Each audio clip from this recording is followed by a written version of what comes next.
का रे, इतका का घाबरलास? तुला काय वाटतं मी तुला विसरलोय? बाळा, नोकरी न मिळणं, अपयश येणे म्हणजे आयुष्य संपलं असं होत नाही. कधी कधी मी तुझ्या वाटेत अडचणी देतो, पण त्या तू थांबावेस म्हणून नाही, तू आणखी प्रयत्न करावेस म्हणून. मनात नकारात्मक विचार भरू नकोस बाळा. समजून घे, योग्य वेळ येते तेव्हाच दारे उघडतात.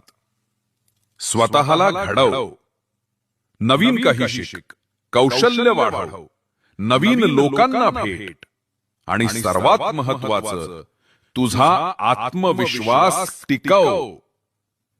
कधी तुला वाटेल सगळे पुढे गेले, मीच मागे पडलो, पण ऐक, प्रत्येकाची वेळ निश्चित असते. तुझी संधी अजून येत आहे आणि तू